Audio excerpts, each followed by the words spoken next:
Hi friends, నేను మీ Karima saris and vlogs. మన వీడియోని ఫస్ట్ టైం చూస్తున్నట్లయితే సబ్ చేయండి. వీడియో స్కిప్ చేయకుండా చూడండి, ఎందుకంటే సుత్తి లేకుండా సాగదీయకుండా ఏదైనా కూడా కొంచెం షార్ట్లోనే చూపిస్తాను. పప్పుచారులోకి నేను ఇంకొక కాంబినేషన్ ఫ్రై తయారు చేశాను. ఆ ఫ్రై వచ్చేసి కాకరకాయ. మీలో ఎంతమందికి కాకరకాయ ఫ్రై అంటే ఇష్టం, ఈ రెండింటి కాంబినేషన్ ఎంతమందికి ఇష్టం కామెంట్ చేయండి ఫ్రెండ్స్. సబ్ చేయండి మర్చిపోకుండా. అందులోకి మళ్ళీ ఊరమిరపకాయలు కాంబినేషన్ సూపర్. ఇంకా నెక్స్ట్ పప్పుచారు సింపుల్గా నేను ఎలా రెడీ చేశానో చూద్దాము. ఒక్కొక్కరు ఒక్కొక్కలాగా సాంబార్ తయారు చేస్తారు కదా. నేనైతే ఫస్ట్ నూనె వేసేసి మునక్కాయ ముక్కల్ని మాత్రమే ఫస్ట్ వేసాను, ఎందుకంటే మనకి అన్ని ముక్కలతో వేస్తే చిదిరిపోయినట్టుగా వస్తుంది ముక్క. అందుకని మునక్కాయని ముందు కొంచెం దూరగా మగ్గించాను. నెక్స్ట్ వచ్చేసి దోసకాయ, ఉల్లిపాయ, టొమాటో, పచ్చిమిర్చి, ఇంకా ఆప్షన్ వంకాయ, క్యారెట్ మనం ఇలా వేసేసుకోవచ్చు. ఉప్పు, పసుపు వేసేసి నేను ముక్కల్ని మగ్గించేస్తున్నాను. ఫస్ట్ కొంచెం నూనెలో మగ్గించేసి ముక్కల్ని, ఈలోపు మనం నెక్స్ట్ ప్రాసెస్ రెడీ చేద్దాము. చింతపండు నానబెట్టేసి, నేను పప్పు అయితే కుక్కర్లో వేయలేదు, మనం ఈ పప్పుని పప్పు గుత్తితో కాకుండా మిక్సీలో వేస్తున్నా. ఎందుకంటే లాస్ట్ పప్పుచారు లాస్ట్ సిప్ వరకు కూడా మనకి వేస్ట్ అనేది రాకుండా టేస్ట్ కూడా మారుతుంది. మీరు కూడా ఇలా ట్రై చేయండి. ఎంతమంది ఇలా ట్రై చేస్తారో నాకు తెలీదు, అవునా కదా ఫ్రెండ్స్. నేను ఏదైనా సింపుల్గా చేస్తాను. హెవీగా నాన్ వెజ్లో కూడా మసాలాలు అవి తక్కువగా వేస్తాను. మీకు ఎలా అనిపిస్తాయో ఒక కామెంట్ చేయండి. ఈలోపు మనకి చింతపండు పులుసు ముక్కలకి పట్టాలి కదా, కొంచెం వేస్తున్నాను. అది కూడా కొంచెం మగ్గిన తర్వాత వేస్తున్నా. ముందుగానే వేస్తే పులుసు ముందుగానే వేస్తే ముక్క మగ్గదు. మగ్గిన తర్వాత వేసుకుంటేనే ఇంకొంచెం మనం మగ్గించుకోవడానికి బాగుంటుంది. ఉల్లిగడ్డలు ఇలా చక్కగా సాంబార్లో మరిగితే సూపర్ టేస్ట్ ఉంటాయి కదా. కారం వేసేసి అన్నీ కూడా కొంచెం ఒట్టిగా మనం మగ్గించుకుంటేనే బాగుంటుంది. ఇలాగే పప్పు వేయకుండానే మగ్గించుకుంటేనే టేస్ట్ అనేది సూపర్ ఉంటుంది.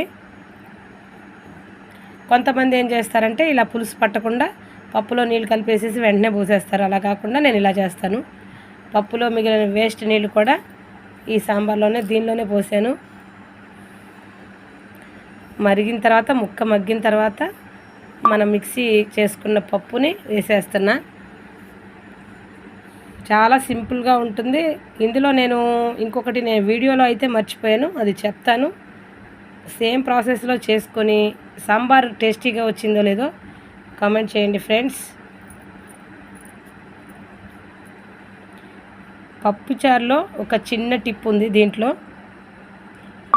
పప్పుచారుని బాగా ఎక్కువసేపు మరిగించుకుంటేనే టేస్ట్ అనేది సూపర్గా ఉంటాయి. కొంతమంది హడావిడిగా చేసేసి పప్పుచారు అయిపోయింది అనుకుంటారు. మళ్ళీ కరివేపాకు, కొత్తిమీర, జీలకర్ర ఇవి ఏవైతే ఉన్నాయో నేను వేసేటప్పుడు ఎప్పుడైనా కూడా నేను ఏ కర్రీలో అయినా సరే ఇలానే లాస్ట్లోనే వేసుకుంటాను. ఎందుకంటే ఫ్లేవర్ అనేది మనకి స్మెల్ కానీ ఫ్లేవర్ కానీ సూపర్గా ఉంటుంది. మన నూనెలో వేయించేస్తే మాడిపోవటం అలా జరుగుతుంది. అందుకని నేను ఇలానే చేస్తాను ఎక్కువ శాతం. మీరు కావాలంటే నేను చేసే కర్రీస్లో చూడండి, అన్నీ కూడా నేను చక్కగా లాస్ట్ రెడీ అయిపోయేటప్పుడే వేస్తాను. కరివేపాకు, పుదీనా ఇవన్నీ కూడా. ఇందాక నేను ఫస్ట్ మర్చిపోయాను, అది మళ్ళీ మీకు ఇది చూపించడం కోసమే ఇది తాలింపు వేస్తున్నా. మామూలుగా అయితే నేను తాలింపు వేయను. ఎండుమిరపకాయలు, తాలింపు గింజలు ఇవి అన్నీ కూడా చిన్నులపై దంచి నేను తాలింపులో వేస్తాను పప్పుచారులో. అది మర్చిపోయాను. ప్లస్ ఇంగువ వేసుకుంటే తాలింపులో సూపర్ అంటే సూపర్ ఉంటుంది.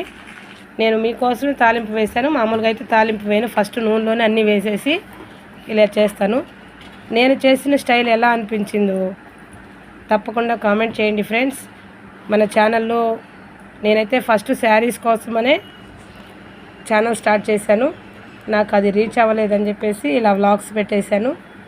ఓకేనా ఫ్రెండ్స్, మన ఛానల్ని సపోర్ట్ చేయండి. ఇలా మీరు కూడా రెడీ చేయండి. ఈ గరిటెను చూసారా, ఒక చిన్న టిప్పు.